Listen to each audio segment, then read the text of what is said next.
Hi everyone. Unfortunately, I couldn't be there this morning. This is Ryan Orrock, and but Jason invited me to have a little intro anyway. So here it is. Here I am. You guys are in for a treat because Jason is not only a transformational force in the field of sales and marketing. I know this because he's worked with some of the top sexual healers and people in our area of relationships and intimacy that you've heard of, like Destin Garrick and Triambika. He's helped them launch gigantic, massive businesses to really change the world. So if you want to do that, you're in the right place. But what Jason also does is he teaches profound skills from his tool set. And he's got this toolbox for sexual healers he's going to be sharing with you all today. And he's going to be sharing amazing techniques to help solve the issues that you have with your clients. And I can just say I've been working with Jason. It's been amazing. It's been transformative. Ask him for his free exploratory session. You will not regret it because I got so much clarity just out of him helping me see what I wanted and then helping me go for it. But anyway, I could say a lot of stuff about Jason. He's the most ethical guy I know. He is an amazing fellow. He's a lot of fun. He's going to be sharing a different side of himself with you guys today, and I'm sure you're going to enjoy it a lot. So with that, enjoy the webinar. Good morning, everyone. Good morning. Thanks for being here. Thanks for being on this call. This is we're going to go a little bit deeper than we did in the last one. I'm not sure how many people were on the last call, or how many of you watched the video who weren't on the call, or did both. Hopefully, you did both. But this one's going to take what we did, build on that, and go deeper. And we're going to talk about both shame and trauma today. Sexual trauma can be anything from, an errant spanking, that wasn't intentionally, but it hit the genitals and the young child's mind associated pain with that, or it could be as serious as, ongoing systemic molestation or anywhere in between. So when I talk about trauma, it could mean any of those things. It really means traumatic for them, not for us from a more objective, even if empathetic perspective. A couple of things about this platform. Please use the chat window to communicate with me. You're all on mute by default. And that's just the most efficient way to handle it, especially when we have a bunch of people on the call. You have the power to unmute yourself if you need to ask a question, or if we need to, go a little bit deeper. I may ask you to unmute yourself if you ask me a question. I need more information about it. And with that, let's just get right into it. The purpose of today's call is to give you really more effective ways to help your clients, or help yourself. But really, this is for practitioners. Some of you may not be practitioners. A couple of people asked me if they could be on the call anyway. I said, sure, of course. Everybody's dealt with these kinds of things. It's sort of one thing we all have in common as human beings is some type of emotionally traumatic event, even if it's being born. So, and also to talk about the course in December. I'll always be talking about what's next. I'll also be saying very little about that. It'll be 3 to 5 minutes at the end. And I want to make sure that it is. I see. Yes, daylight savings time. That's great. Anyway, we'll be talking about the course in December. It's a 2-day course for practitioners, and really add to your toolbox and teach you how to do this stuff that you'll see me doing in the demo. And that's, another part of it is to really just expose you to the quality of the material. And also just I forget, because I've been doing it for 20 years now, the power of some of the tools that are out there and actually effectively, rapidly resolving issues that some people go to therapy for years or forever. Or some people have it that you'll never really be over that. You never really get complete about it. Or, that you're sure it's resolved, but then there's other layers here. And some of it's true to some degree, especially the layers part. But for those of you who know the raw version of my life story, the idea that I would be happy and successful really is not something that you would look at on paper and say, oh yeah, this guy's got to be happy, because of all the events that other people would project as traumatic, we'll say. So those are the primary purposes of the call. Of course, also to accelerate the liberation of the planet. That's what we're all here for, I think. And the best way to get everything out of the call that you can is really two things. Just ask questions and stay to the end. Ask as many questions as possible. There'll be a longer Q&A at the end, which, usually there's pretty good material that comes out of there. Also, I'm going to bribe you to stay to the end. That's just, there's going to be something that's a gift for you for two people who stay on the call. So stay for that if for nothing else. Stay for the free shiny thing. I'm going to have fun today, too, by the way. Ryan's not here. He recorded something, and he wanted me to share it as an intro, but we're just going to put it in the recording. So with that, are there any questions before we get started? By the way, this won't be as long as it says it is. It won't be 2 hours. I don't think. It might be 90 minutes tops. Are there any questions before we get started?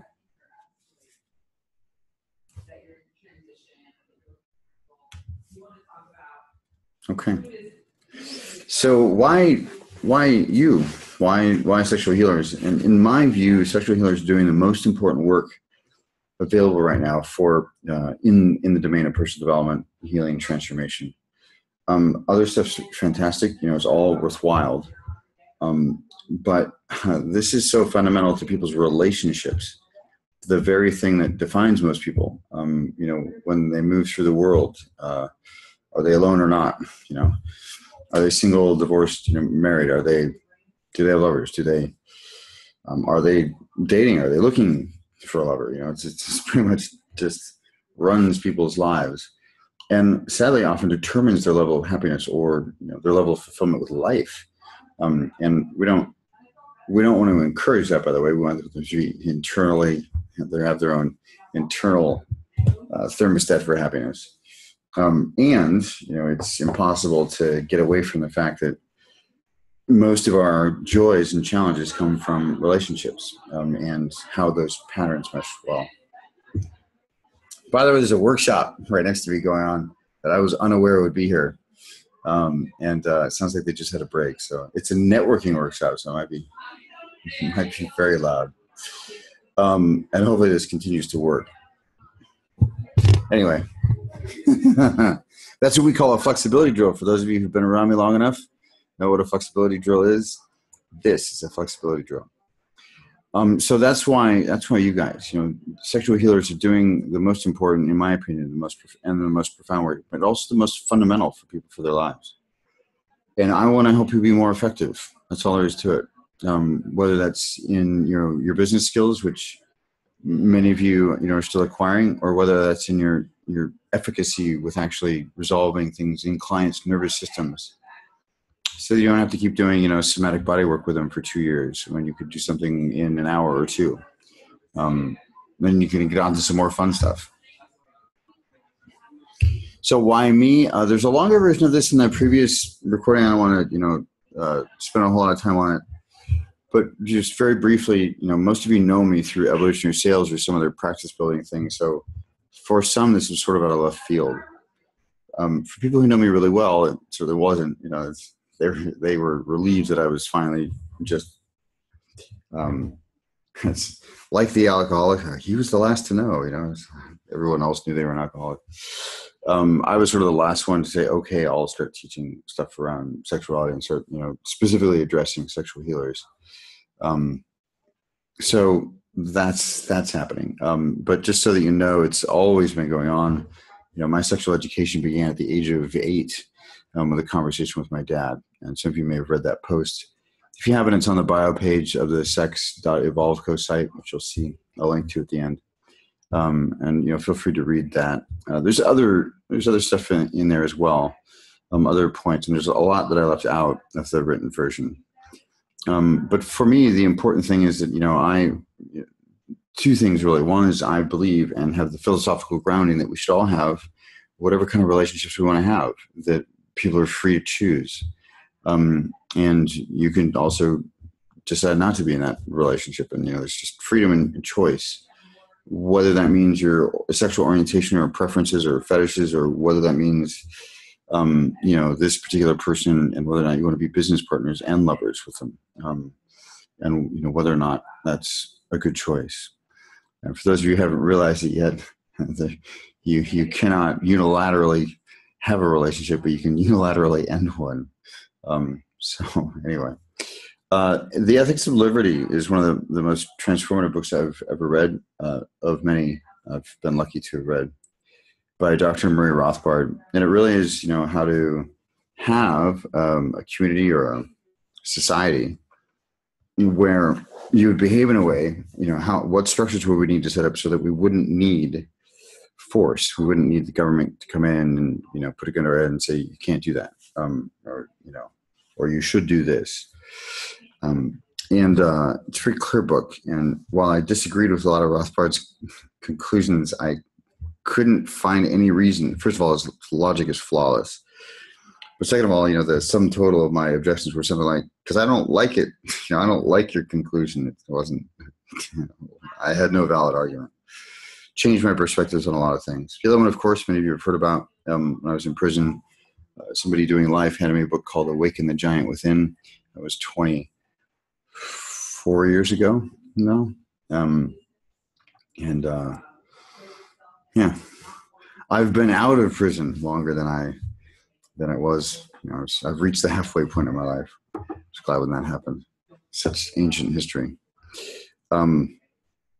Oh, right. I'm supposed to tell you guys. I had a habit, a hobby really, stealing brand new sports cars off car lots, and I wasn't hurting people, just so that you know.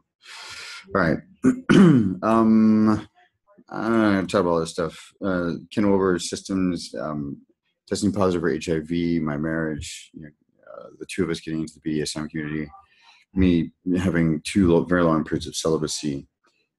All this is involved in, my sexual education, including my dad explaining to me that clearly it's the G-spot, perineum, anal sex, all at the age of 8, and then a more expanded conversation at the age of 13. And the environment, while my father was many things that were unpleasant, the one area he excelled in was this, and boy, he nailed it. So I was very fortunate to have that experience. And then practice, the truth is it's a feedback-driven system. And if you're in connection, then you'll know what is working and what isn't working. But that's for another course. So the experiment with mainstream myself is over. Some of you will be horrified. Most of you will be relieved. Some of you will find it provocative, and hopefully it'll just be fun. For me, this is a return really to my core. I knew in my early 20s that what I should be doing in the world is liberating people sexually, not by having sex with them, although that certainly can happen, but by really through self-acceptance. I mean, it all always boils back down to, it seems, ego development and self-esteem. Self-acceptance, which ties directly into shame. So here it is. It's simple now, liberation. That's it. That's the purpose. So let's talk about shame, and trauma and the relationship between the two. Shame is just, it's kind of complex, but it's also relatively simple to resolve. I'm asserting that it has 3 primary components: imprints from your parental figures, or authority figures, somebody who, scolded you for something or told you not to touch yourself there because it's dirty, or, or did something to you, they molested you, or, whatever. And then traumatic events, things that happen to you. And that could be, again, anything like I described in the beginning. It could be anything from a spanking to rape. I've certainly worked with people who have been raped, men and women. And that's really, when you've got somebody who can't be touched in a certain part of their body, it does limit, because it's not just that one spot. It's them, being on guard. Once you get close to that spot, there's a tension that will occur. It's sourced in that original event, the imprint in their nervous system, and we get to go back and clear that out. And here's the one that we'll talk about in detail in a week or 10 days. Your own level of self-worth and self-acceptance, which, as say a child, is really not well developed, to put it mildly. and your access to what meaning you generate from the event. What do you make it mean about yourself, is where shame is. About the world would be, your beliefs about relationships, but about yourself is where shame comes in. And that really is determined by how internally validated you are. So those are, advanced self-esteem concepts, some of which are inspired by Dr. Nathaniel Brennan, many of which are fleshed out by me over the last 20 years, because it just seemed to be the key to everything. And no matter how much I try to get away from it, it just seems like, it all goes back there. So traumatic events, stuff that happened to you. Let's talk about these. The relationship between trauma and shame is, I think it's kind of funny. If it weren't so tragic, it'd be amusing.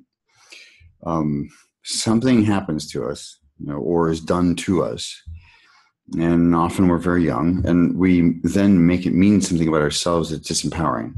Now, a child is going to do something like that. A child is generally getting their meaning from outside. A child is generally going to be externally validated. They're looking for approval or not, or at least looking to make sure they're not in trouble yet, right?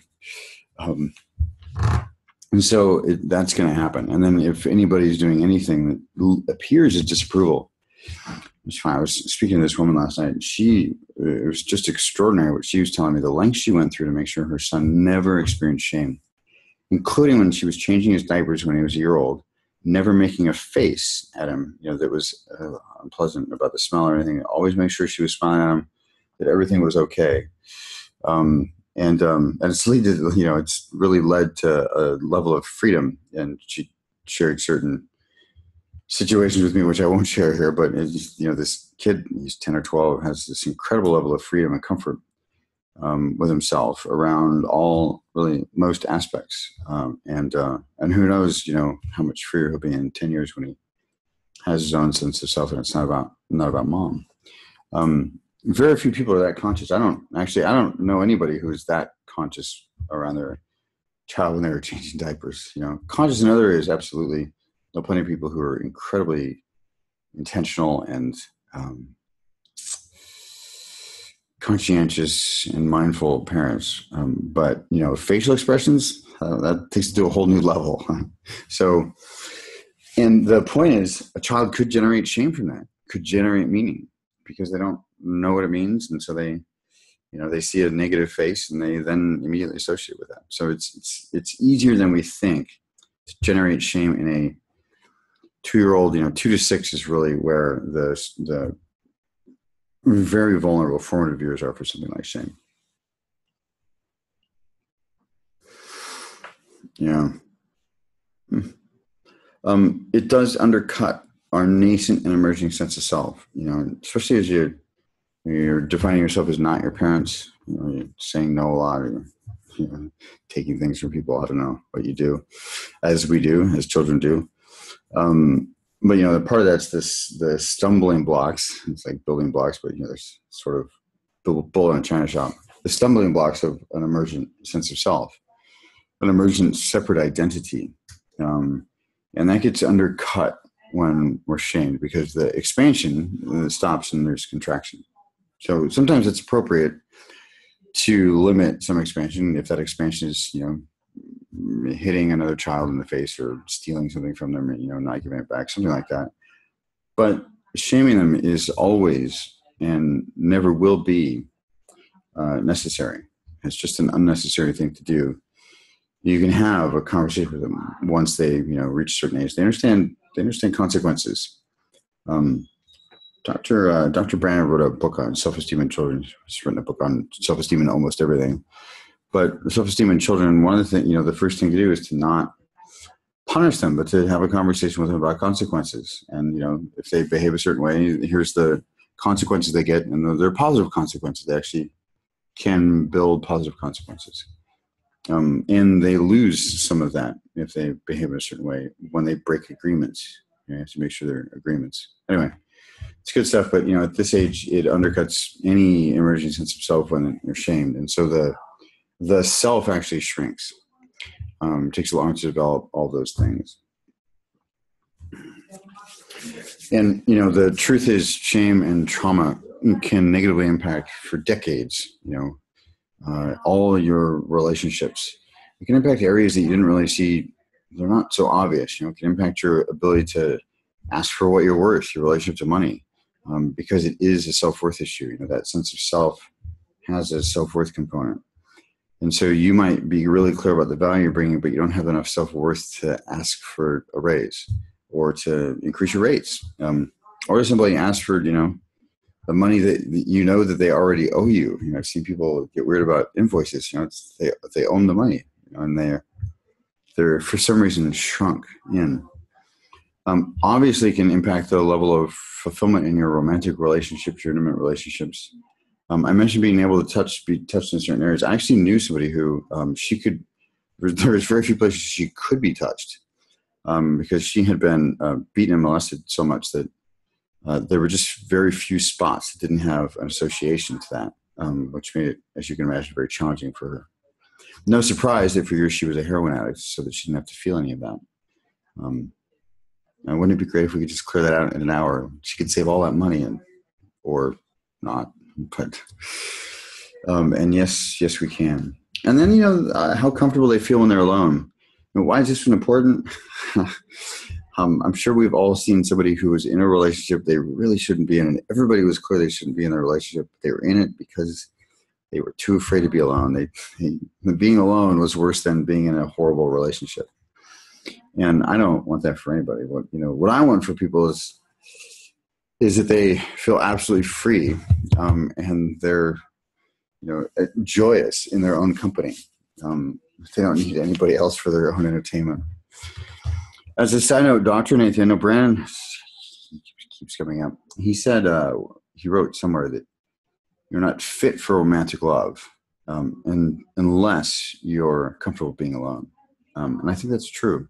I think it's certainly true that you're probably not going to find the right fit of romantic love if you're not comfortable being alone, because it'll just be, oh, who's right here? Proximity, the worst possible reason. There's a Bill Clinton joke in there, but I'm just not finding it this morning. So those are the reasons why we want to clear it out. And then, the other thing that impacts the other relationship with shame and trauma is we share it with our loved ones. And, I can't tell you how many times I've heard a woman say, she got molested or raped, and she shared it with her mother, and her mother didn't believe her. Or she shared it with her father, that it was the uncle, and he, spanked her for lying or something like that. And why would they do that? Why would they, other than that it would shake their perceptions of their spouse or their sibling or their cousin or whatever. It's because of their own shame, and really generations and generations of shame. It's ancestral shame that just travels down the timeline, from mother to fetus, with the chemical sets of shame. Gets passed on through the umbilicus. So the one way it can be passed on. And so when we clear shame out, it's really important that we get the very first event. Now we can also use the process I'm going to demonstrate to clear out specific events that you recall, but it's equally as effective if you don't remember the event. In fact, sometimes I think it's simpler. It's certainly easier, more rapid if you don't remember the event. We can just do it symbolically because of your internal representation of time. And so let's get to the mechanics of this. First, I'd just like to see if anybody has any questions at this point. I just went through a 23-minute monologue covering a wide range of things, from prison to the relationship between shame and trauma. Again, go ahead and use your chat. If you're trying to talk, I can't hear you unless you unmute yourself. But I would prefer, for lots of reasons, that you use the chat window. If you're on a telephone, obviously, go ahead and unmute yourself. No questions. There must be some questions. Hello. Hi. Hi. Hello. Hi. Hi. I'm sorry. I'm calling from my phone, so I can't type in. Okay. Yeah. So, but I just wanted to. Wanted to ask if you would maybe make some notes of these books, so we could read after. Sure. I don't know if it's the connection or you're talking, but I couldn't get them down fast enough. So there's one book about liberation that I'd like to read, if you could. Sure. It's Okay. the Ethics of Liberty. The Ethics of Liberty. Okay. Awesome. By Dr. Murray Rothbard. Rothbard. Oh, okay. Awesome. Some call him an economist. Some call him a philosopher. Some call him I believe he's Nobel Peace Prize winner or Nobel Prize winner of economics. Oh, wow. Okay. He's one of the, back when they actually thought that psychology and economics and liberty should all be one thing. There shall be one system because you can't take the human beings out of it. Anyway, very easy to read. He's brilliant and easy to read. So. Okay, awesome. Thank you. Mm-hmm. And to re-mute myself, is it pound 6? I have no idea, so I'll do it for you. Okay, thank you. Any other questions?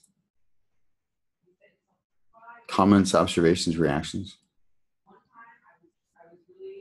Okay. So how do we resolve it? Right? So we have these imprints and so we all have an unconscious organization of time. Some of you may be aware of it. Some of you may not be. Some of you may, once I said that, get a little present to it. And there's two general orientations. Oh, they're chanting over there. I wish I knew what they were chanting. I could join in. We could all join in, and then it'd be doubly funny. Okay, so there's two general orientations of time. One's called in time, one's called through time. In time, the present is in your body, the future is generally in front of you, and the past is generally behind you. And you can hear people talk about looking towards the future or putting the past behind them, things like that. That language is pointing to a deeper structure. It's not just a colloquialism they picked up. And you'll see them gesture too. The other orientation through time, the past is on the left, present's in front of them, future's on the right. And you'll see them just motion to the past over here, or for you over here. And you can pick up on that. But notice yourself. So whether you're working with clients or whether you're just noticing yourself, I have a great story about my timeline being reversed, and it was a day of chaos. No, not really. It was 10 minutes of chaos. So we all have this unconscious organization of time. Those are the two general orientations. They, by the way, have different benefits. It used to be that thinking was leave it alone because, you could cause incredible disorientation and the client might start being late to everything and, all sorts of other mayhem. And I found it's useful just to make sure that clients know what benefits each orientation has and give them the capacity to change it at will. So, through time where the presence outside of your body, fantastic place to balance your checkbook, do financial tracking, look at, say, a traumatic event from, or beyond, make sure you're early. And it's a terrible place to taste wine from or make love in or any of those things that really involve sensation or sensual experiences. That, reading poetry or writing poetry, that we want to leave for being in time. Now, in the Bay Area, I don't know how many of you are from the Bay Area. Ryan did a geography check last time, but in the Bay Area, there seems to be an overwhelming majority that is in time. The present's in their body, the future's in front of them, the past is behind them. Makes my job a lot easier because I would optimize it that way anyway. And some metaphors will bear out. The future is looking bright. Most people, if somebody's depressed, I simply listen to their timeline and ask them how far in the future they can see. And I'd be willing to, bet my last dollar that they can't see further than 3 months. Usually it's about 2 weeks, sometimes 3 days, if they're depressed, if they're actually, having trouble getting out of bed and not getting anything done. Then, it's largely because of the lack of a compelling future unconsciously. So I resolved clinical depression, well, I'm not a doctor and nor do I hold myself out to be, but I resolved clinical depression in a client just by, we spent about an hour and a half working on his timeline and really growing it in with, foliage and earthen paths, and really filling this whole thing in so that he had an incredible future he could walk towards and in. And then, gold bricks to line the earthen path. It's really great. And most of it, I didn't come up with that stuff. I asked him, in his unconscious mind, what it would look like if it were, compelling and, looking better and better. And all this, greenery came in. Before it was, by the way, this basically a crack in the earth, like desert canyon, it was very short and precipitous. So we filled it in first and grew all this wonderful stuff. For him, that was a relatively permanent change. A lot of people, if they're clinically depressed, it's not that simple. Just extending their future timeline out. It's a good way for them to manage their own mind. In the, like day to day, like you wake up and you go, oh, I feel like crap. Okay, how far in the future can I see? All right, I extend it out. It's a quick fix. Doesn't resolve the underlying issue though. Typically, his was a wonderful example of it actually fully resolving it with your timeline. But clearing stuff from the past. This is the Swiss Army knife of how to clear your past. Whether that's imprints of fear, anger, guilt, shame, sadness, or traumatic events. So once you have your timeline, once you know your timeline, how it's oriented.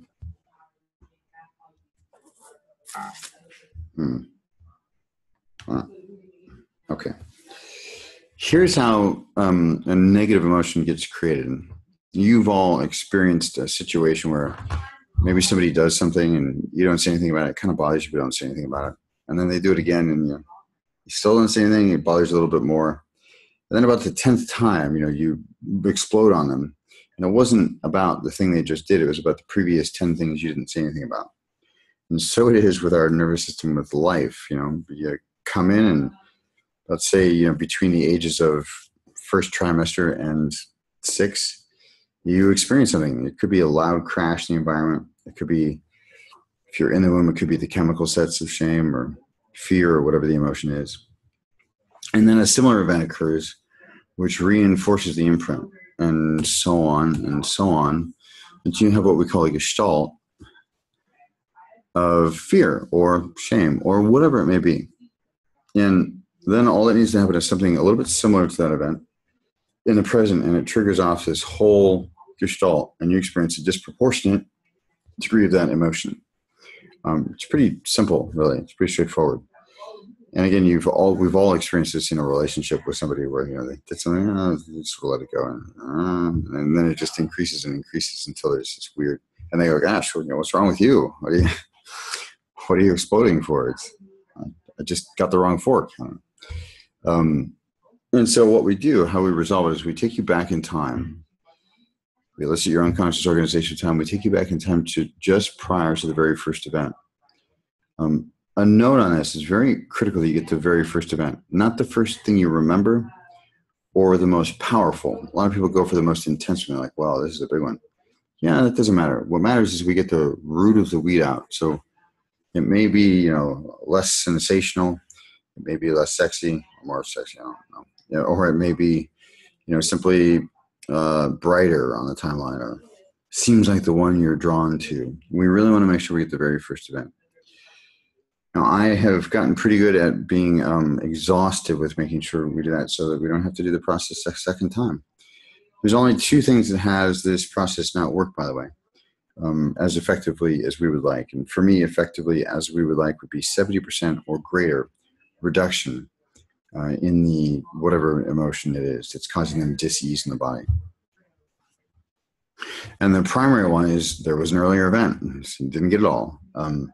Another less frequent one is that there was an additional resource that needed to be added to the event, which is what we're doing right now in this stage in the presentation here. We're adding resources down into that very first event and resolving the emotional charge. We're actually having you reassociate into the event at that point. You've been dissociated so far so that you're not feeling the trauma a second time.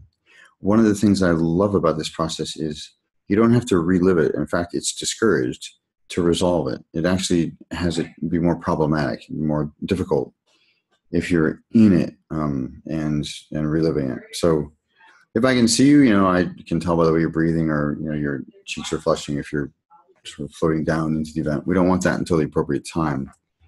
The appropriate time is once you've added all those incredible resources that would have you not feel the trauma, or have the trauma not affect you, or have the trauma even be positive or empowering. There's lots of things I've turned into positive and empowering, and those aren't just reframes. Those are authentic ways of relating to it. So then we bring you forward in time, and we have you imagine futures where in the past you would have felt, in this case, shame, but now you're more resourceful. And in this case, we'll say self-accepting, or fully accepting, or simply naive about how you could feel shame. Shame is actually a foreign thought to you. Okay. Most clients, by the way, at this point do report a 70% or greater reduction in the emotion. I have them track 4 key areas. One's duration. How long are you feeling it if it gets triggered? How intense? So intensity. How intensely do you feel it? Did you totally lose control? Did you have to take a time out? Did you almost crash your car? Whatever it may be. The other is frequency, how frequently it comes up. And the other one, of course, is ease of trigger, which I like to think of as how small of an issue triggered it. Was it really worth that? It's great if we get them all. Sometimes, there's one that makes it really obvious. It's like, well, I used to experience anxiety, 30 times a day, and I experienced it once, or twice this week. That one's pretty obvious. So, questions, comments, observations, reactions before we ask for a volunteer. Questions, comments, observations, reactions.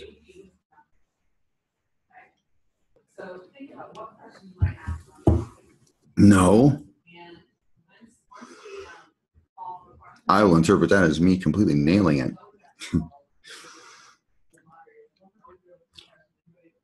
I'm sure you'll have questions after you see the process with your practitioner's mind. So who has either a traumatic event they would like to feel freedom around, and even feel gratitude that occurred, perhaps?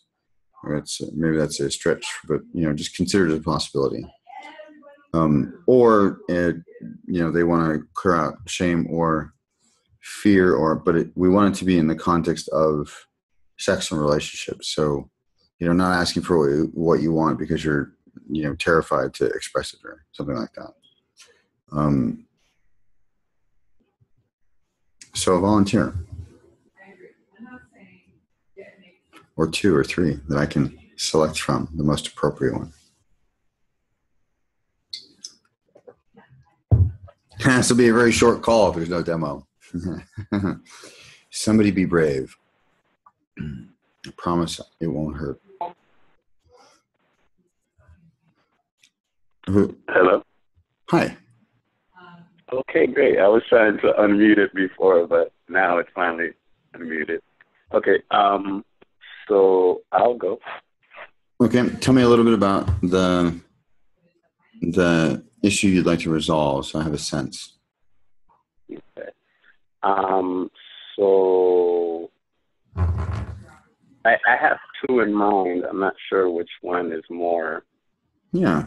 So tell me about both of them. Okay. So the first one was when I was quite young. Must have been around like elementary school age or a little younger. And I had an experience where I went to my godmother's house, and she lived with her mother. And they lived in this apartment building in Uptown Manhattan where my grandmother lived. So we went to visit. It was myself, my mother, and we went inside her house. She's in this apartment.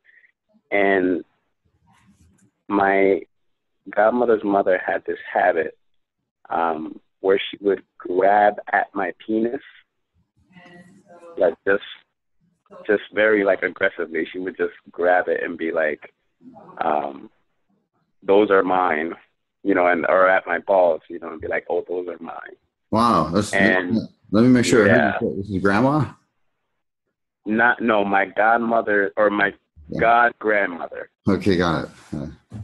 Yeah. Got it. Okay, great. And I would always react to that, you know, like even though I was a little like I was a child, but I remember always like, oh, it never sat right with me. I always felt this. I felt shame about that. Yeah. So that was one thing. Yeah. And she did it more than once. Yeah, like in different occasions when I would go there. And I always felt this, like, you know, what's it called? I felt like I had no power to stop her from doing that. Like, she would just do that. And I had no, and then later, years later, which is probably maybe 3 or 2 years ago, I had an experience with a friend of mine. She's like a lightweight bodybuilder. She's super tall. She's like an Amazonian. Okay. Muscular. And so I was working at this job at a community center. And I told her about it because she was my friend, that she could come there and get services and whatever.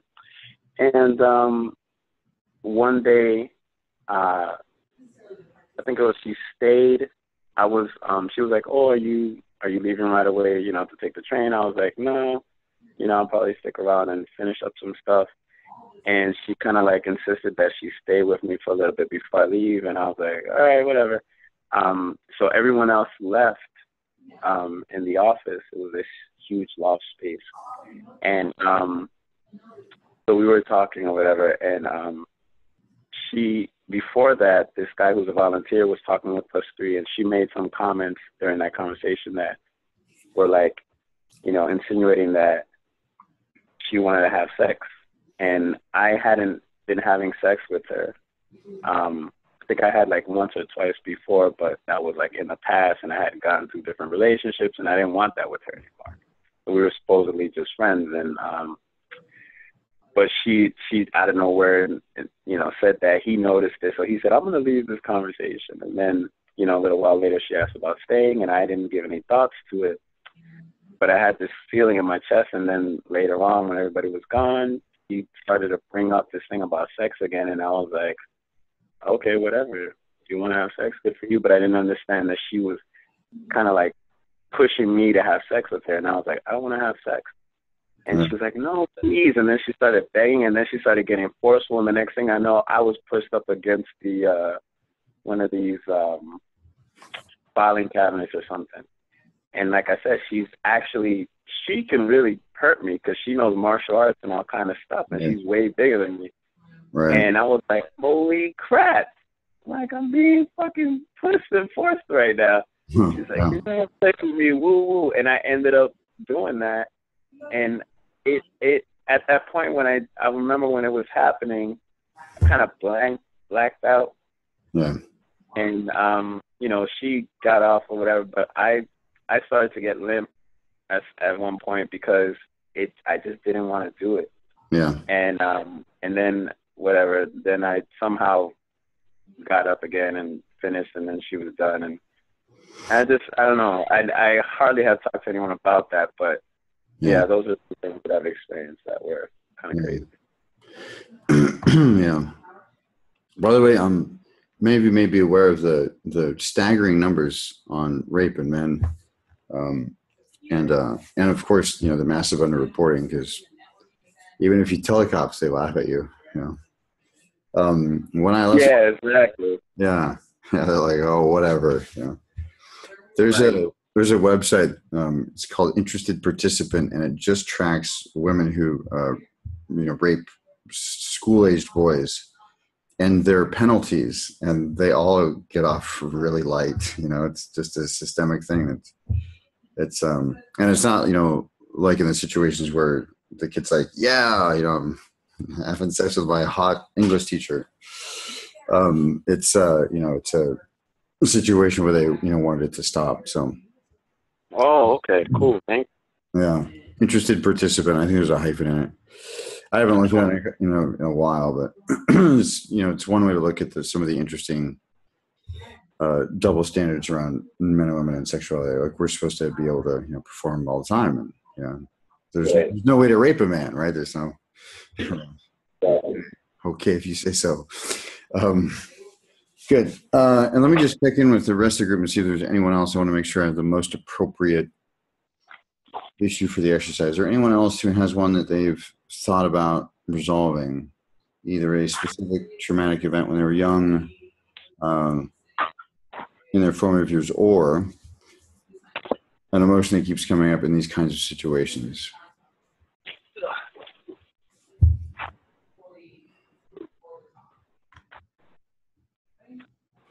Or not.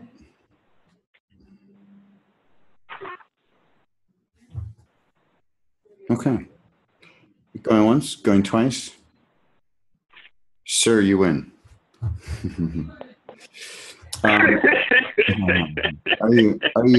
Are you seated comfortably? Or can you be seated comfortably? I'm getting there now. Okay. And the system isn't giving me your name. What's your first name? Sure. Houdini? Houdini? Yeah, seriously. That's awesome. Okay, great. Thank you. Well, this will be a breeze then. You're going to get right out of this trap. So I'll just tell you where the hidden key is, and we're done. That's right. That's right. That, by the way, I can't teach you guys in the course. I'm sorry. I love it. Okay, good. Once you're seated comfortably, let me know. Okay. I am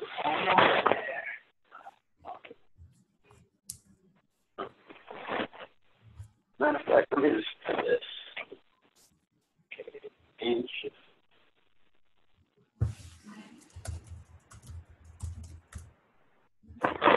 Okay, I'm ready. Perfect. As you're seated comfortably, I want you to just imagine the future stretching out in front of you, and the present is in your body, the midsection of your body, and the past stretching out behind you in a line. And by the way, we're just going to skip about 10 or 15 minutes of what it takes to elicit a timeline, because it usually ends up this way anyway. So but just imagine the future is in front of you, present is in your body, or directly underneath your feet or your sit bones, and the past stretching out behind you. And if you knew, how's that line represented? Is it like a beam of light? Is it like a steel, like a steel girder in a building? Is it like an earthen path? How is that timeline represented for you? What form does it? It's like a bar, like a silver grayish line bar. Good. Perfect. Good. Not only do I'd like you to imagine you're sitting in a safe, comfortable, powerful chair. And if you knew, what kind of chair would that be? It would be a throne-looking chair. It'd be very cushy. Yeah. Excellent. Good. And now go ahead and float up in the air. Float above the present. Way up in the air. Above the present, above the now. And then we're going to float back. Float back, making sure you float safely above the timeline at a safe distance. All the way back to just prior to the first time your grand godmother. What's her first name? Oh, Houdini. What's her first name? My friend? No, we're going to clear out the earlier one, the grand. Oh, my great godmother. Great godmother. I don't remember her name, but she's okay. My great godmother. You didn't stay in touch.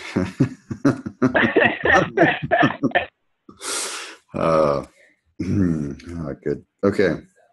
So flip back in your timeline to just prior to the very first time she reached out to grab you.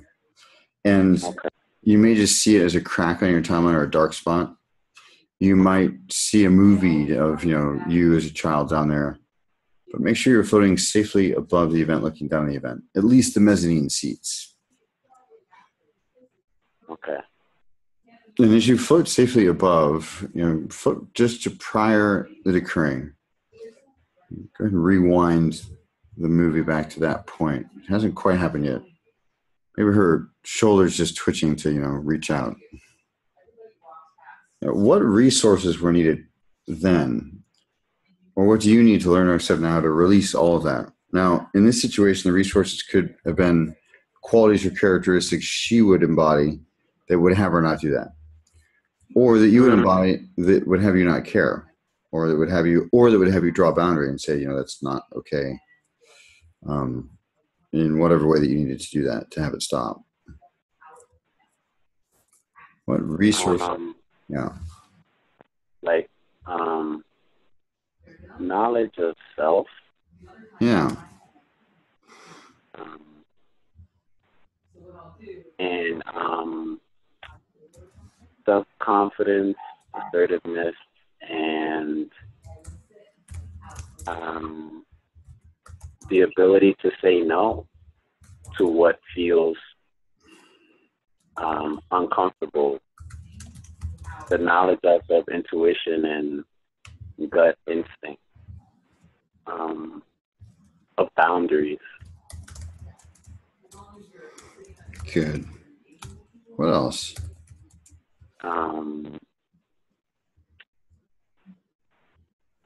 So human rights, and the knowledge that even as a child, I'm privy to those. Self-protection. Yeah, the most fundamental of rights. Right. Protecting your own body, yeah. Good. What else?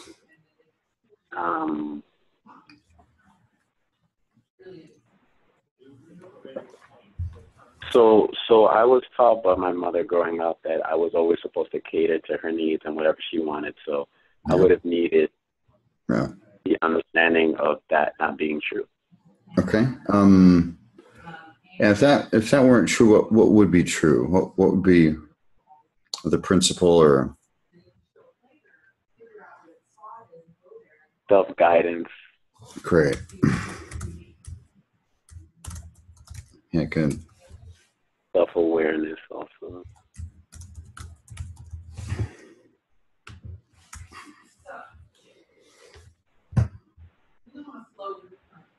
A sense of self-worth. Yes.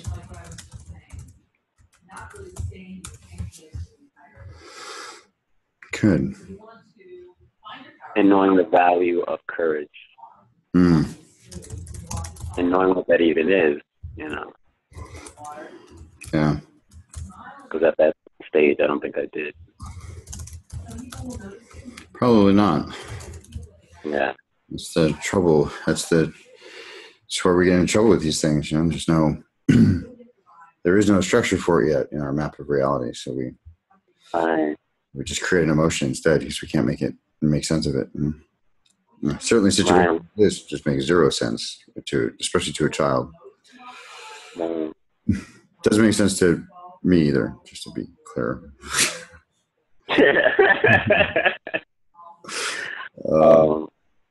What else? Like knowledge of, great segue for knowledge of like emotions and feelings, what they mean. And you'd be surprised how many adults don't know what they're feeling, by the way. That's so true. Yeah, in lots of ways too. Especially male. Yeah. Well. Yeah. It goes the other way too. I recently had an extended experience with a woman who knew the sensation she was feeling, but didn't know what it was about for several months. So, all this sensation, but no meaning around it. And there was very specific, very clear meaning. It just took her several months to sort it out. So there's that, end of the spectrum. And then there's, you ask somebody how they feel about it, and they go, well, I think, there's no feeling words in anything that they said.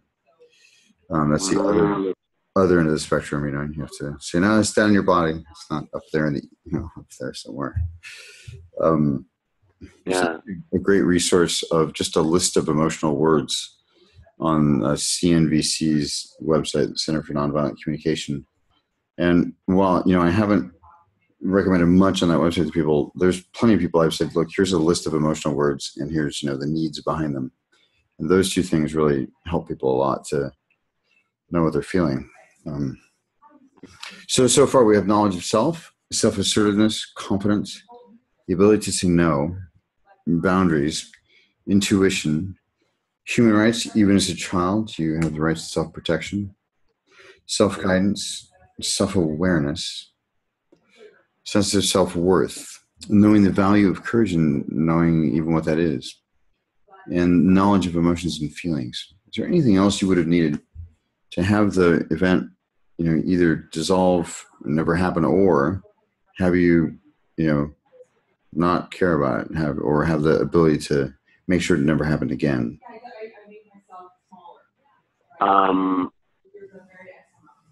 The understanding or awareness that I'm verbal, as you can tell. So there's this thing of that I've adopted in this stage of my life of whatever we do, in essence, it doesn't matter. Whether we say yes or no to anything, in the grand scheme of things, it does, and it's okay, whatever we choose, because it doesn't have, there's no wrong or right is what I've been adopting in my life lately. There's a freedom to just be who you are and express that and then choose based on your gut and guidance. So being able to have that kind of awareness, to know that even if I say no and people around me, her and whoever around me would have had a problem with that, it Sure. doesn't matter, because that was my truth. So I guess the sense of my truth. Yeah. Yeah. There's the piece about internal validation there too. If we're validated outside of ourselves, if somebody gets upset when we say no, then we waffle on the no. We waffle on the boundary because we're afraid that they won't like us. And that means that we're fundamentally invalid because we're getting all of our validity through them, right? Yes. Which is interesting. So internal validation. What else?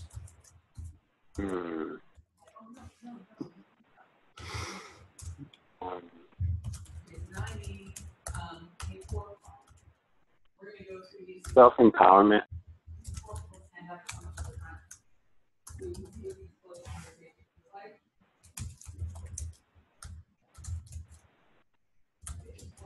Good. What else? Self-esteem. Yeah.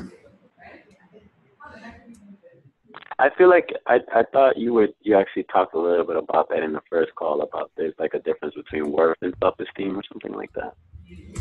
Yeah, we're getting into in detail in the next call. I covered it briefly in the first call. Yeah. And, just to sort of lay the groundwork, but it will really be, most of the next call will be about self-esteem and building, building new habits. So yeah, it's the thing we can't get away from. So Awesome. Wherever we are, there's our opinion of ourselves.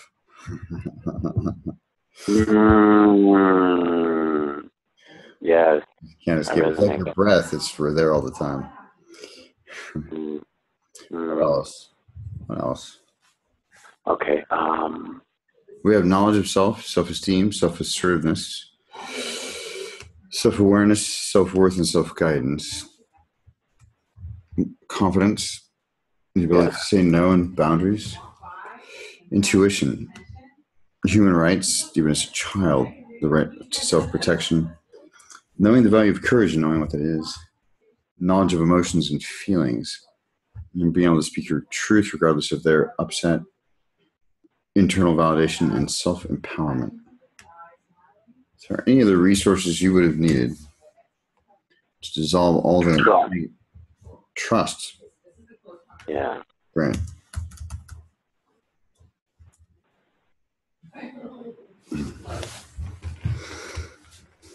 What else?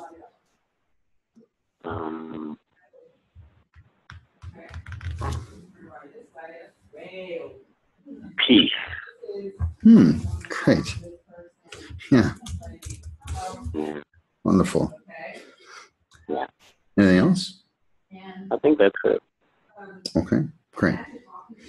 So as you float safely above this event in your throne, just prior to the event, just imagine yourself at a safe distance. And can you see what's happening down there, or is it just symbolic? No, I can feel it. Okay, great. So make sure you're staying floating safely above. If you have trouble, because I can't see you, if you have trouble, let me know that you're being pulled down to the event if that happens. If not, that's Okay. If not, that's great. If it does happen, we have structures we'll put in place to make sure that you stay above the event until we're ready. I can visually in my mind's eye see. Yeah. Good. So we're going to add these resources as I name them, and you're going to add them down into the event. And you can imagine, laser beams injecting the event with the resource, or dropping a beautifully wrapped present down into the event for, your younger self to receive. Fairy dust, if you like that kind of thing, or glitter, or whatever it is perfect. Awesome. Yeah. First, knowledge of self. Go ahead and add knowledge of self. Fully infusing the event with knowledge of self. Let me know when that's complete.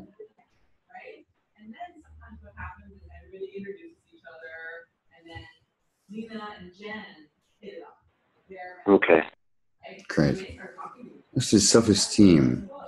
Self-esteem. Transmit self-esteem down into the event. Let me know when that's complete.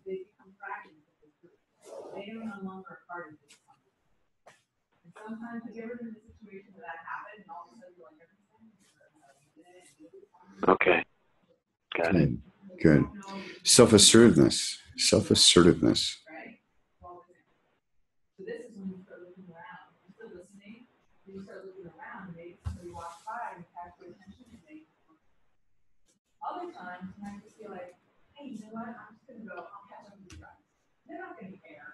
So what did we say about self-assuredness? Self-assertiveness. I think self-assertiveness goes along with, saying no. Thank you. Yeah, that's my sense.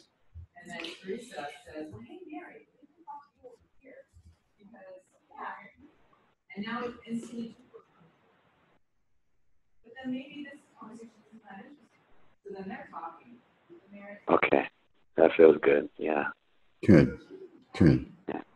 It connects with another. I was just going to say that it connects with something else that I experienced later. So I was able to, it was tangible. And that felt great. Good. Yeah. Next is self-awareness. Self-awareness.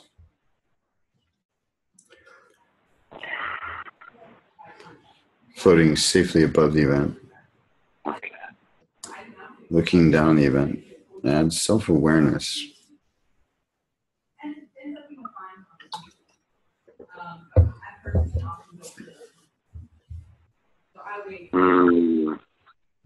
That is really, yeah. Good. Yeah. And with that self-awareness, self-guidance. Self-guidance.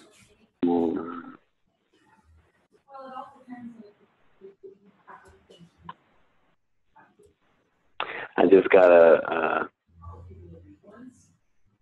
realization that there were times when I would vibrate on that and it was just misunderstood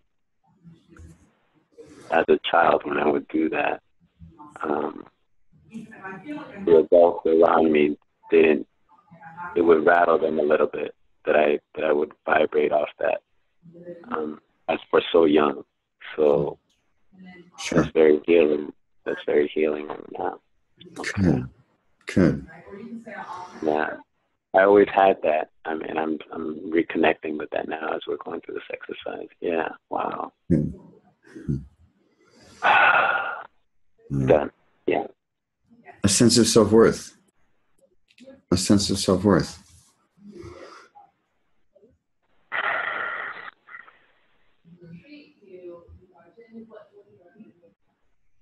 So you get really close by being like, you're just like, all of a sudden you're just standing here. We're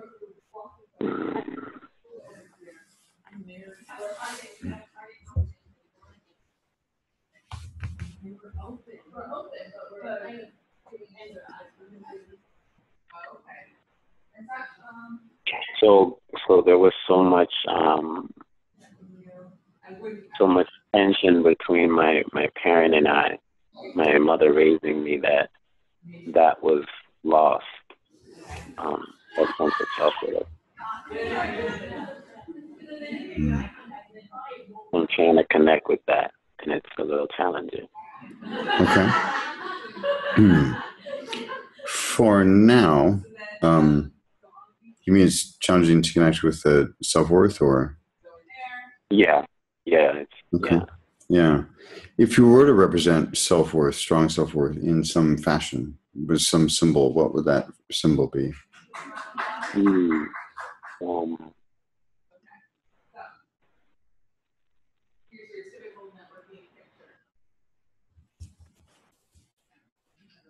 It would be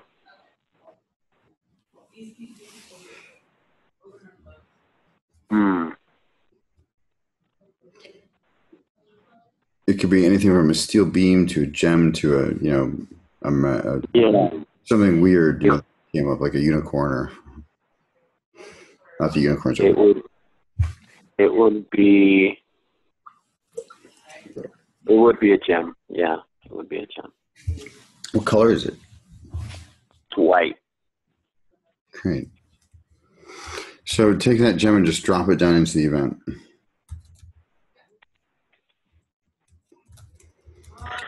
Allowing its facets to shine its resources through all of whatever's happening in the event. And make sure you're floating safely above the event.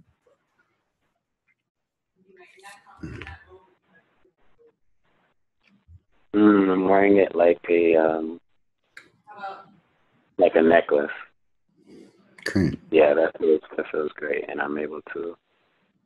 And it explains why I used to see my cousins with. I used to be drawn to their jewelry, and even when I did have a few jewelry that my family gave me, it always felt so good. I felt the worth.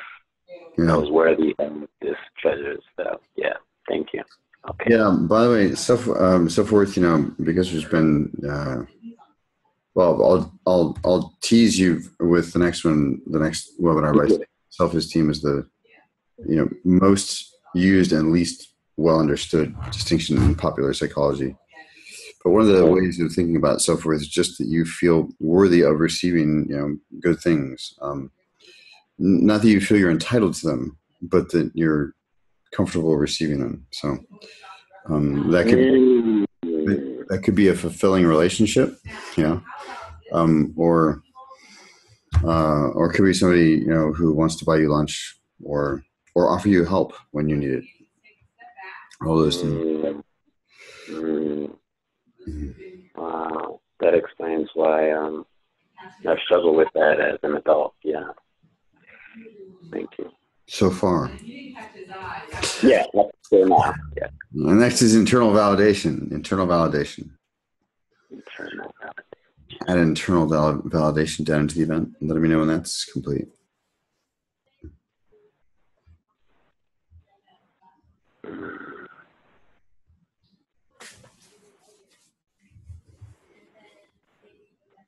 So that's the whole thing around it doesn't matter. It's not really long. It's just what I choose. Yeah, it goes with speaking of truth. There's lots of ways to talk about it.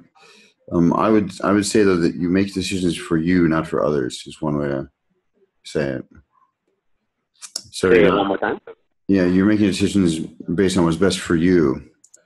Yeah. not based on what other people want or or more importantly, to avoid what people will be upset by. This is actually a huge one for men with women that doesn't get talked about a lot, but we just don't want them to be upset. So we, because we don't know how to deal with their upset, or some men don't know how to deal with their upset.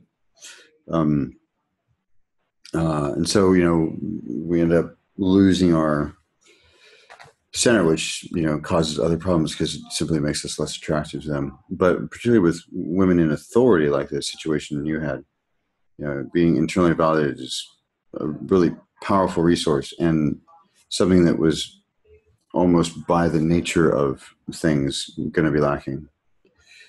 And we want everyone really to be internally validated, but externally referenced, so they're still paying attention for results.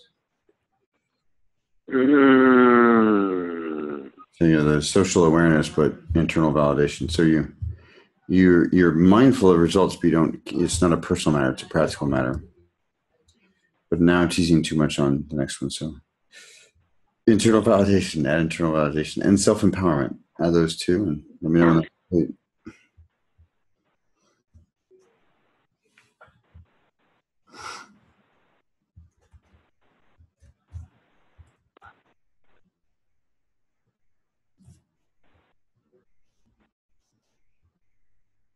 It's interesting. I'm imagining like a scepter in my hand on this self-empowerment. Good. Yeah, that's allowing me to. Yeah, I got it. Okay. Yeah, Confidence is next. Confidence.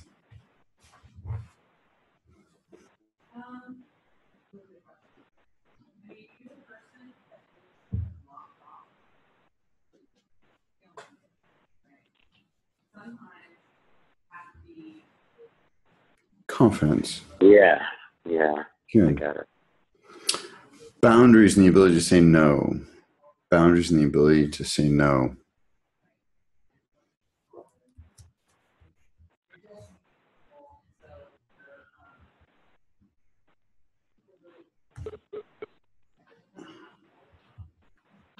Got it. And that felt easier after the prior three that we did. Yeah, sometimes I resequence them for that reason. Sometimes there's one that, somebody said first, it's just going to be way too hard for them to swallow without laying the groundwork. Okay. Like self-acceptance before, self-empowerment, that kind of thing. So Right. Intuition, we're going to add intuition. Add intuition.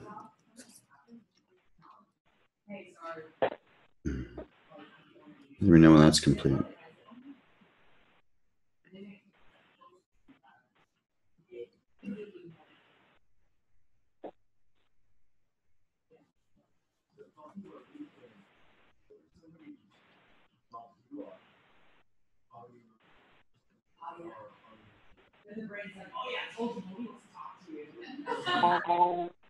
So, Yeah.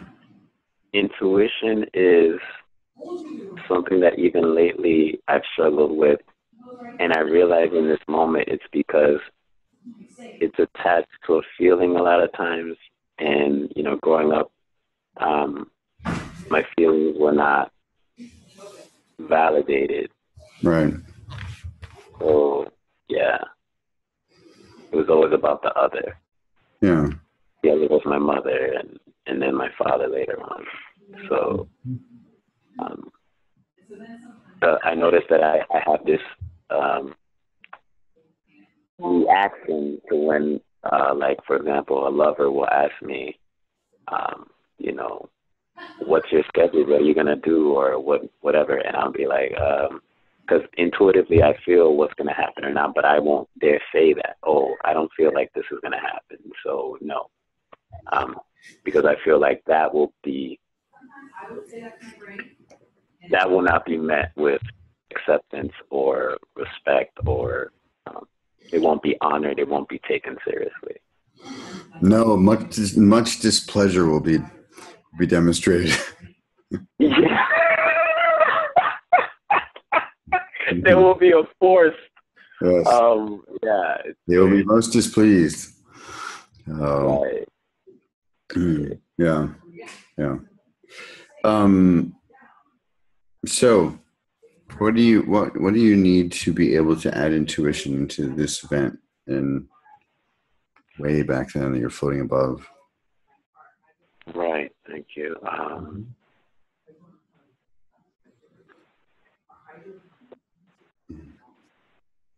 Need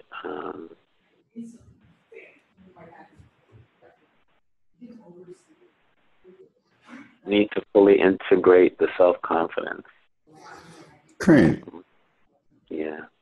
So go ahead and, as you float safely above the event, allow whatever remaining integration needs to occur with self-confidence. Allow that to occur now.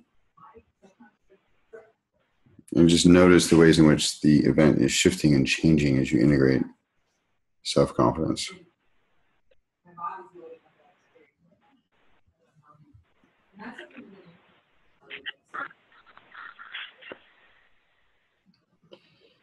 Your brain not tell the difference between something that's actually happening and something that is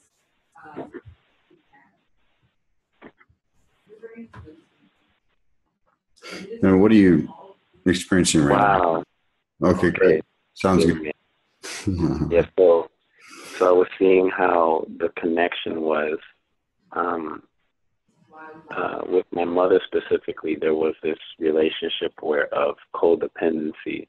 So as a child, I needed her to assist me with my needs being met, and there was needs that she was having met that she would kind of force me to meet certain needs for her, while not, of course, vocalizing that. Right. So the whole thing was this power play. You need me. Meanwhile, you will do this, you will do that, and me not realizing that that's what she was gaining from it is her needs that she wanted met. Yeah. So now I realize now I feel confident understanding that. That's why even as an adult now, when I call her, she thanks me because there's something that she receives from that. Sure.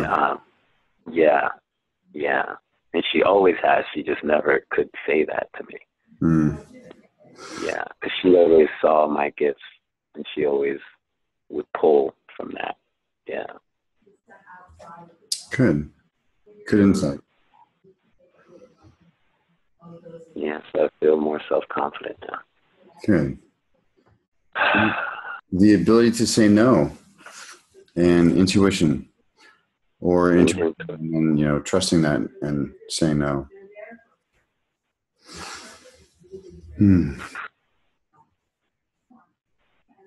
That feels like a beam of light going right through me as in the child.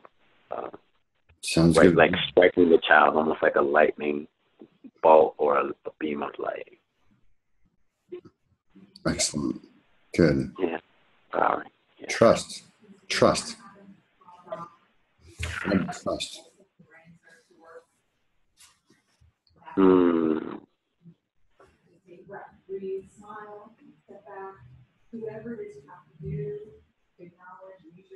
Yeah. I'm still feeling it. Like I see myself as a child looking around and almost waiting for the ball to drop, but then always seeing that things always did work out, and that even the toughest situations.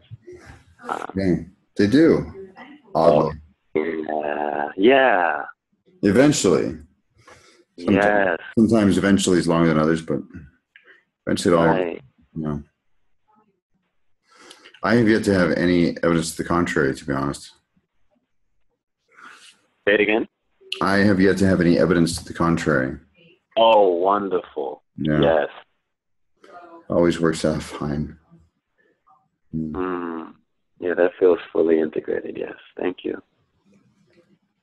Human rights, even as a child, this right of self-protection.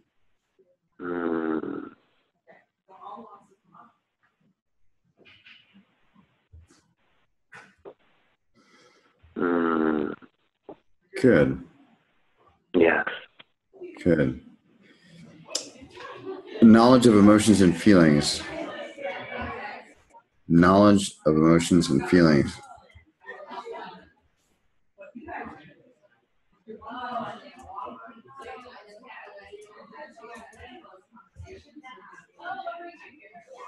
Mm.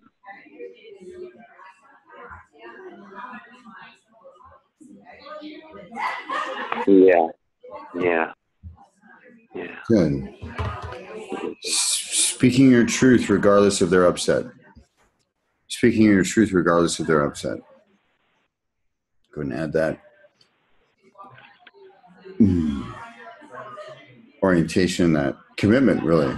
It's a commitment to yourself. Speaking your truth regardless of their upset.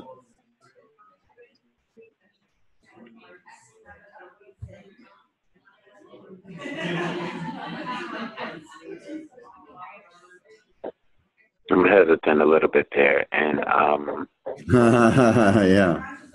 yeah. Yeah. And what I could see is where both with my mother and my father that was one of the issues. Yeah. Yeah. Do you receive any support from them financially? Currently or back? Currently. Oh, no. Okay. Are you dependent on them for anything else?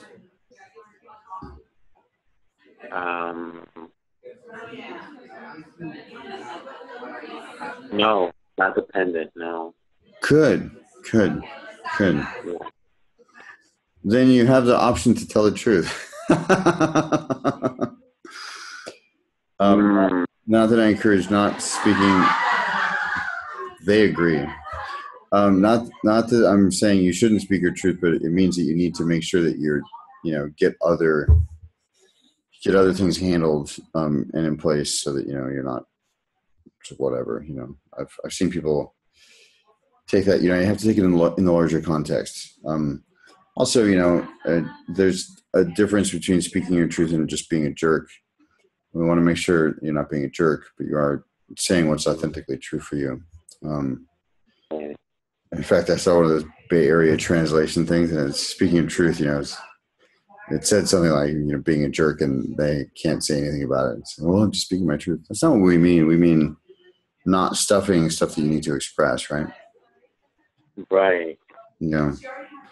I have that relationships only improve from telling the truth. Especially intimate relationships, even if it means that you got clearer sooner than you would have that it's not a fit. That is a positive result, I think. With your parents, they may be upset for a while. They may not even talk to you for a week or two. But remember, everything works out eventually. And so will they. So will they.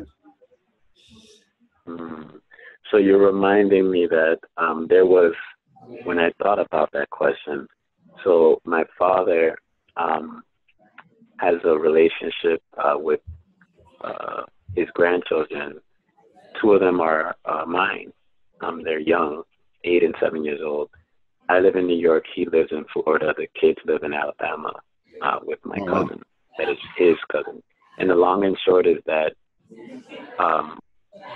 the lack of contact or access to how they're doing was actually being taken care of through him, because through him I was knowing how they were doing up until most recently. So that there was, up until most recently, it was this thing that I still was needing him for something, and now I don't. I don't have that. That was actually a big deal. Yeah. The other thing you have to factor in, and you'll just learn this over time, is their capacity to hear the truth. And if you reach a point where, and you by the way, you never want to rob them of personal development opportunities. So, you do want to, and not telling them the truth does rob them of that option to really show up and shine. And they might surprise you. They might surprise you with capacities you didn't know that they had.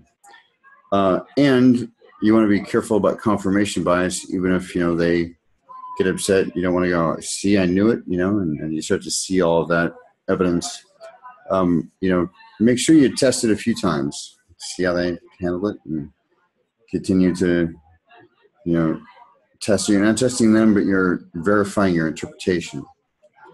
You want to be really cautious about interpreting that people can't handle something, so you stop doing it.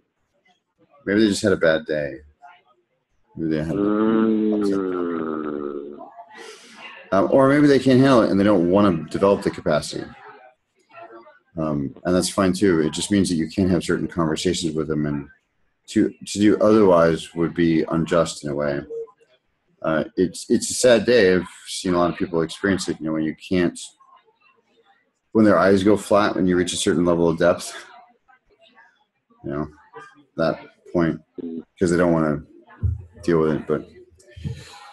But in this case, we're just going to test it by you speaking your truth.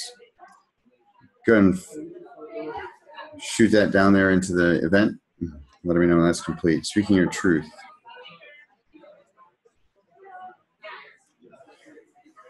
I'm going to add authentically and responsibly. Even if that just means... Oh, yeah, that did it. That did it. Even if that just means a nice tone of voice.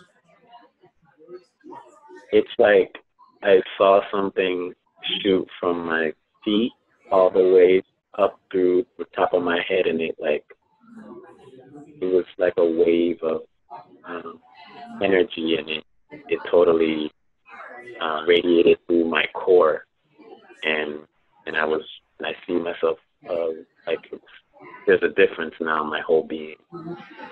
Excellent. Yeah. Excellent. Yeah.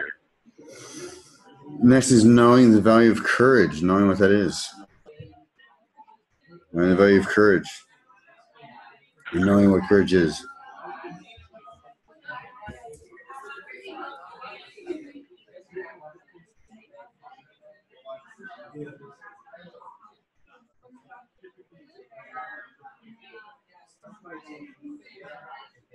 Wow, I see like this darkness,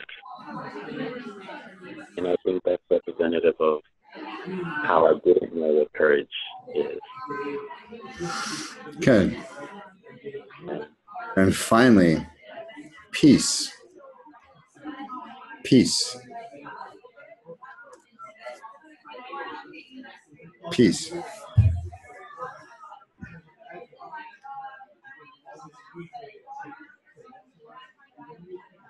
Yes. Yeah, Great. got it. As you float safely above this event, having added all of these resources, knowledge of self and self-esteem, self-assertiveness, self-awareness, self-guidance, a sense of self-worth, represented by the white gem, internal validation, self-empowerment, confidence, the ability to say no, intuition, trust, human rights, even as a child, the right of self-protection, knowledge of emotions and feelings, speaking your truth regardless of the outcome, regardless of their upset, doing it responsibly and wisely, of course, and knowing the value of courage, knowing what that is, all wrapped in peace. Having added all those resources to that event, go ahead and float down into the event and reassociate into your younger self,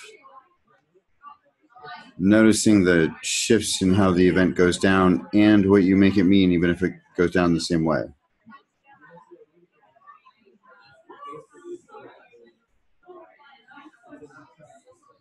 Once you've noticed those differences, and it could be, that the wallpaper is different, or it could be that you're, saying no and making it clear that, there will be no more of that in the future. It could be you smacking her wrist before she even reaches it. Mm-hmm. However, it would be appropriate for you. I see like these strong colors, orange and black, and I do see myself once it's over, viewing it completely different and it being an empowering experience as opposed to one that feels disabling. Good. Yeah. Yeah. The first time you learn to draw boundaries. It's fantastic. Yeah. It's fantastic. Good. Go ahead and flip back above the event. Okay. And then, Houdini, we're going to create a symbol, an object that represents all of these resources and this event no longer having any power. It's just neutral and empowering, in fact. And what is that symbol?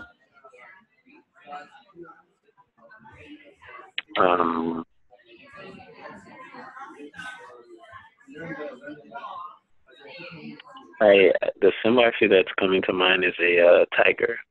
Okay, good. Good. I've heard it all, so don't worry about it. Awesome. You would not believe some of the symbols that pop into people's heads. Many of which I cannot say here in case there's anyone under 18 who is listening. Yeah. Awesome. Well, there's comedic timing. It's not a joke. Good. So take that symbol, that tiger. Go ahead and drop that tiger down onto your timeline and allow it to move forward in time, clearing away all the subsequent events where she engaged in the same behavior. Maybe it's batting them off the timeline with its huge paw, or maybe it's chasing them away as it moves up your timeline, all the way up to the present, all the way up to now. Let me know one. Yeah, good. Good.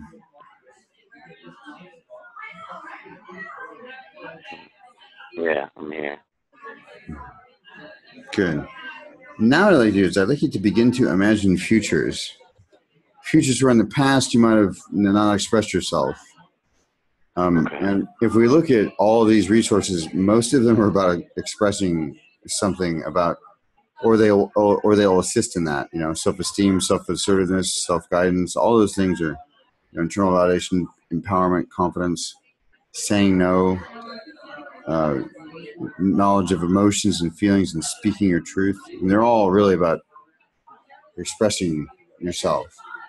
So see yourself in situations where you would have either suppressed yourself and not said anything, or you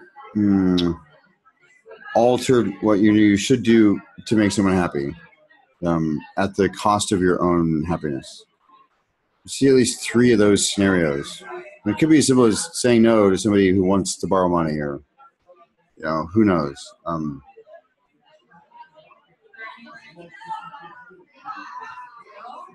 Once you've seen at least 3 of those scenarios, let me know. Once you see them exhibiting new resources. Okay, got him. Great. Now go ahead and float down into the present, reassociate to the present, reorient yourself to the room.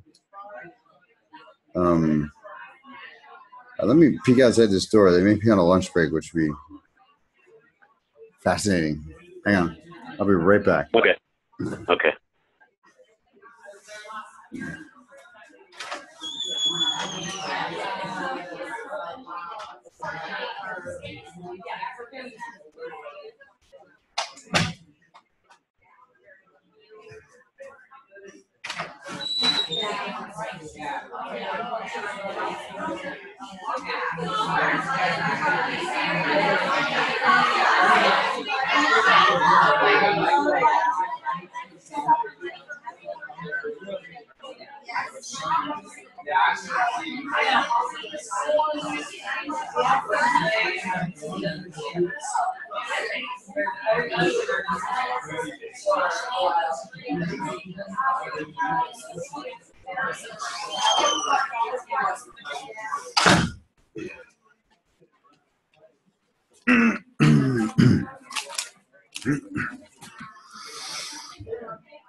Okay. Welcome back. Okay. At least I can hear you now. I don't know if you guys can hear all that noise, but We can. got it. Yeah, they're having a good old time. Okay. So questions for me about the process, or questions for Houdini about his experience. And feel free to use the chat window. And thanks for sticking with me through that, to everybody. So questions for him about his experience, or questions for me about the process?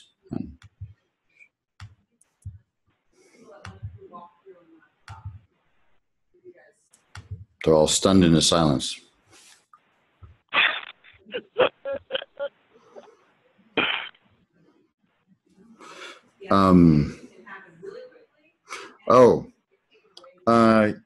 Yes.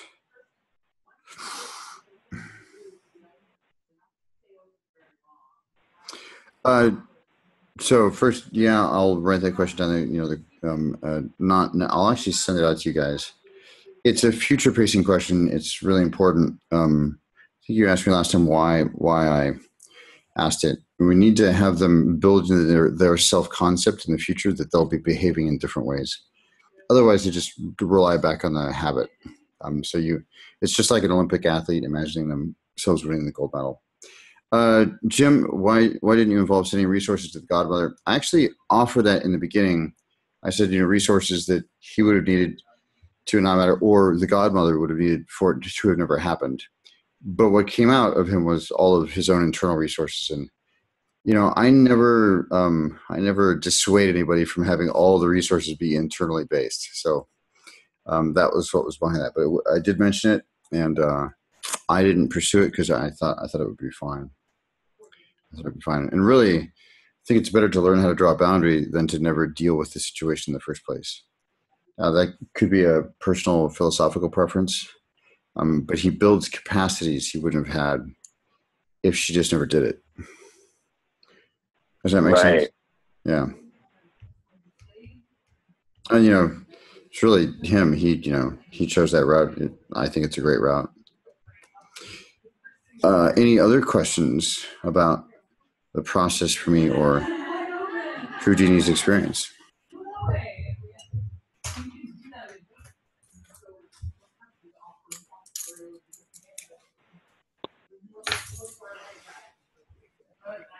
Okay. Any questions for Houdini before I let him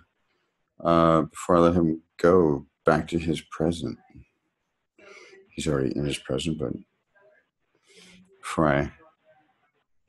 okay.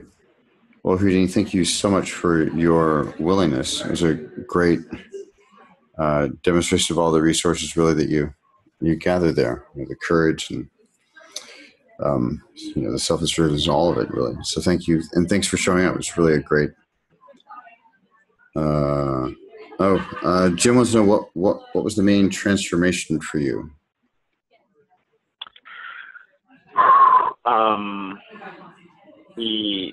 Actually seeing myself,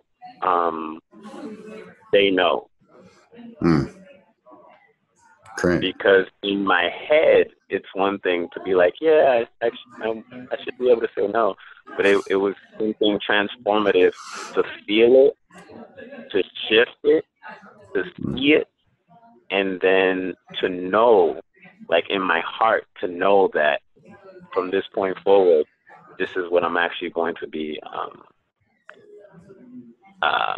actually, expressing more of and embodying and actually integrating that into my life. Good. They may need an adjustment period, by the way. Say that again? They may need an adjustment period, if you're right. Thank you for that. Wait a minute. You're not. This isn't you. What's going on? Because I'm in San Francisco, I used to have clients do all sorts of funny things that I don't do so much anymore. But one of them is, link arms and skip down Market Street. By the way, it's impossible for somebody to skip and not smile. Try it.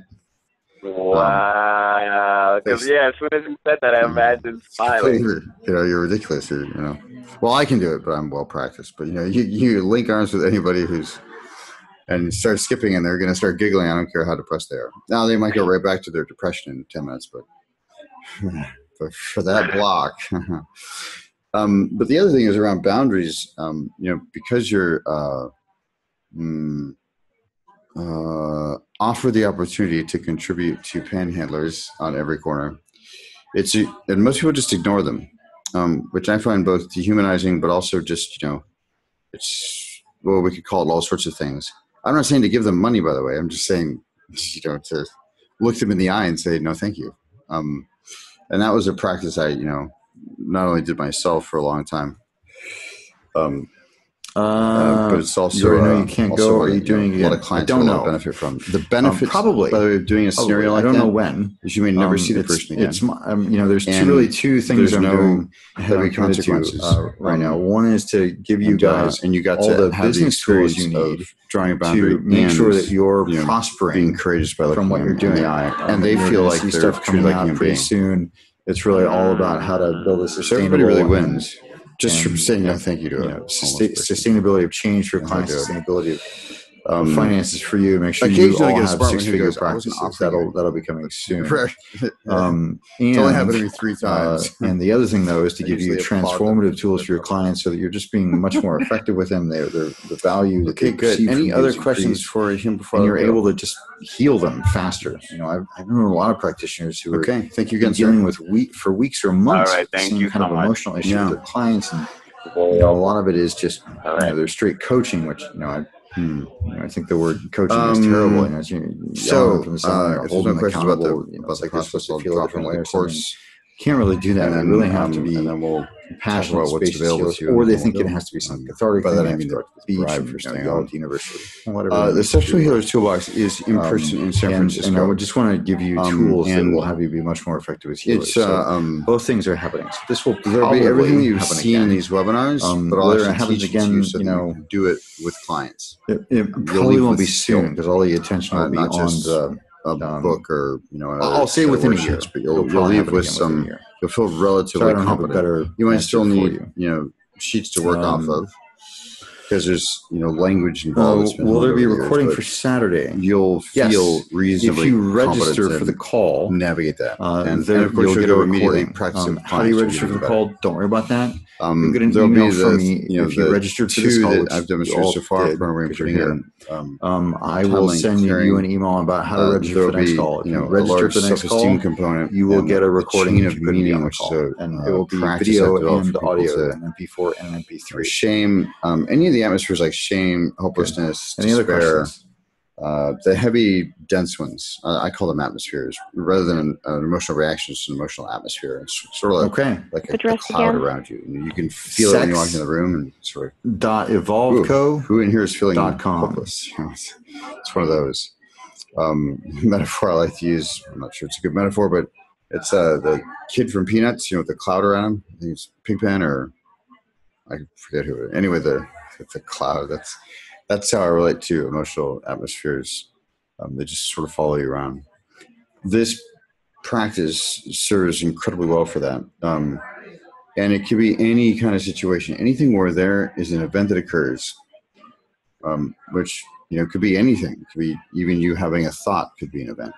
Generally, we mean with other people, especially when there's no information, or you did something and it leads through a sequence of things.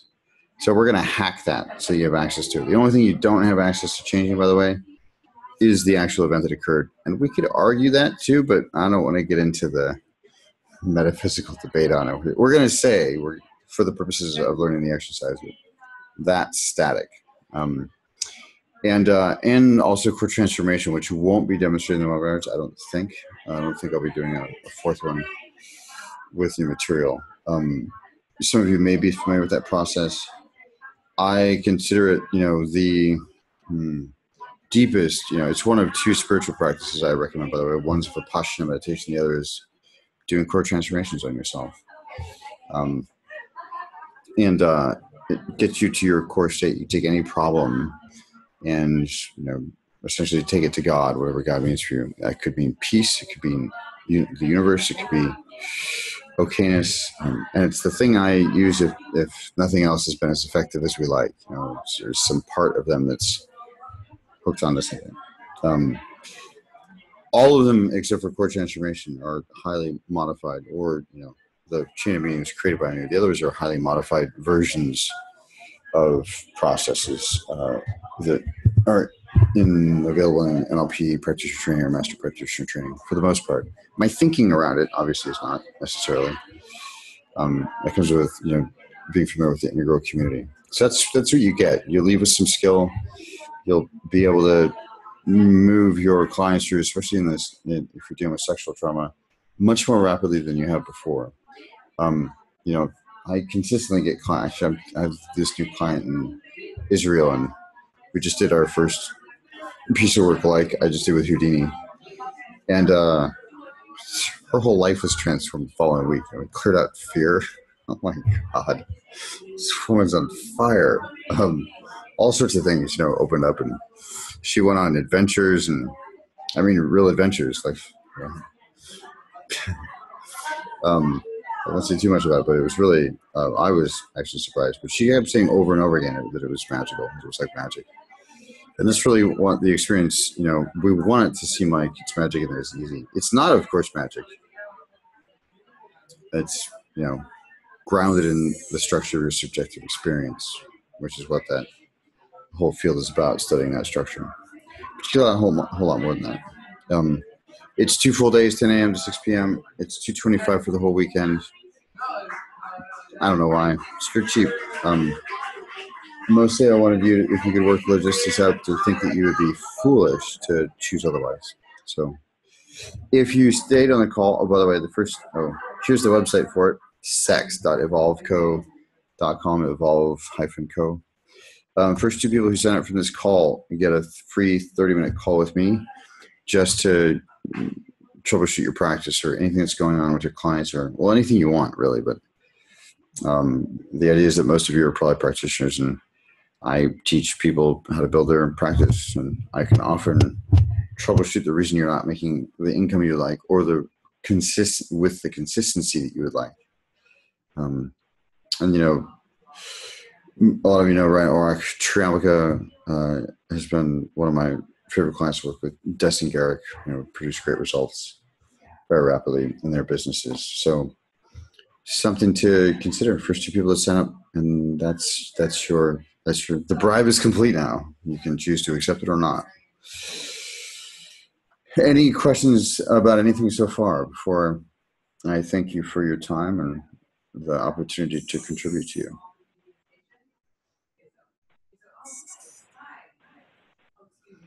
Oh, it sounds like somebody unmuting themselves. Here we go. Da-da-da. Go ahead. Or not. You don't have to talk. But okay. If there's no questions, I'm going to go ahead and, well, I'll just do it. I have one. Oh, okay, great. What's your question? Yeah, so my question is, in your training actually in December, do you cover NLP along with, is that a combination of the work that you do? Well, the processes are, you know, highly modified versions of NLP process, except for core transformation, which I'm told is pretty much textbook. I haven't looked at it in 15 years. The rest are, you know, highly modified versions of NLP processes that are out there just from different sources here and there. NLP is the study of the structure of your subjective experience. That's what NLP is. A lot of people have different ideas about what NLP is. That's what it is. And it just depends on which areas of human experience people have decided to model out. You know, there's a heavy therapeutic component. There's an emerging, I've certainly tried to contribute to this, you know, the business structures, like what structures work in our particular business as healers and practitioners. As, you know, sales from, say, you know, real estate doesn't really translate so well. Or an online business in one vertical versus, you know, our online business. doesn't work quite as directly. So, I don't know if that answers your question. Am I going to go into teaching NLP, like how to model out experience? No, we just don't have enough time. 2 days to have you leave with some skill. I'll tell you what you need to know to demystify it. We'll talk about your unconscious organization of time a little bit deeper. We'll talk about parts so you understand parts so that you can do core transformation. Yeah. Excellent. Thank you. Yeah, my pleasure. Thank you. Mariko Passion. I think I got your name finally. Both your clients were great. What are other scenarios where they aren't so great? They can't visualize symbols or they are more resistant. Okay, brace yourself for this answer. There's no such thing as a resistant client. There's only unresourceful or unskilled practitioners. Now, that's not true. You can take on that, this person is resistant. You don't want to work with that. You could also just look at it as a rapport issue. You don't have enough rapport. They don't trust you enough. That's your responsibility. You could also look at it as a parts issue. There's a part of them that is resistant, but there's a part of them that isn't. So, they're there, right? There's a presupposition that they're there, unless they just like spending money for things that they're not getting results from. But I would assert that there's an internal conflict going on. So you look there. In terms of visualizing symbols, rarely do I have somebody say they can't visualize a symbol. Usually, sometimes they don't want to tell me what it is, and I just have to assure them before they express it that it doesn't matter. I've seen all sorts of things, and I give them a couple of examples, and then they feel completely free to express it. For people who say they can't visualize, period, that one's trickier. First of all, it's a skill, it's a muscle. So navigating your interiors is like building muscles, so that you have to exercise it. But for them, I usually just do something like this, which everybody. I'm not sure how much they like it, but I say, great. In my hand is an apple. What color is it? And they go, red. I go, does it have a stem on it? And they go, no. Is there a shiny spot? Yeah, it's right there. But they can't visualize. So, part of it is they just have a belief about it. I met a guy who all his predicates, all the language he was using were hypervisual predicates, but he couldn't see anything. Turns out, it took him a while, it took him about a year, but it turns out it was moving so rapidly. So he had to actually slow down his internal imagery because it was happening so fast he couldn't actually see it. It's an interesting problem to have. But the general orientation is Mariko's, that there's no such thing as a resistant client. And what that does is orient you to find a way. It's like, well, I'll try it from this direction. I'll try it from that direction. You want to make sure that you have enough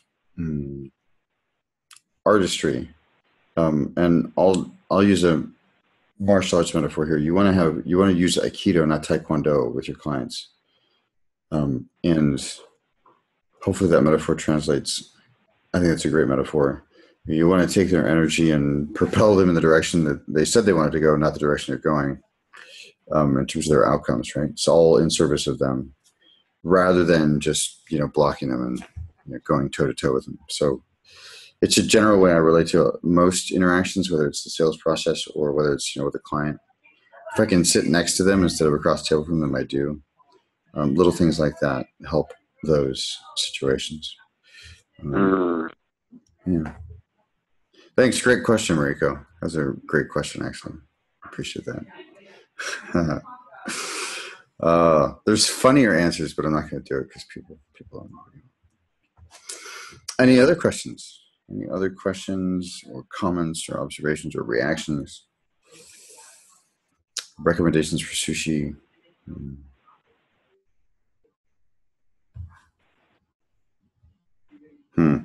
No, there's no early registration discount. First of all, it's cheap enough.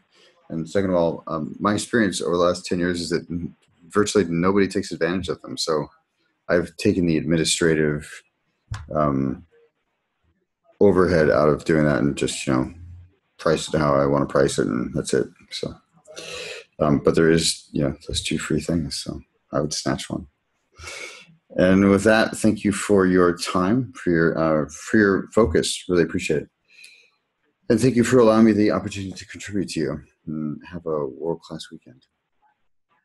You too, sir. Thank you. Thanks.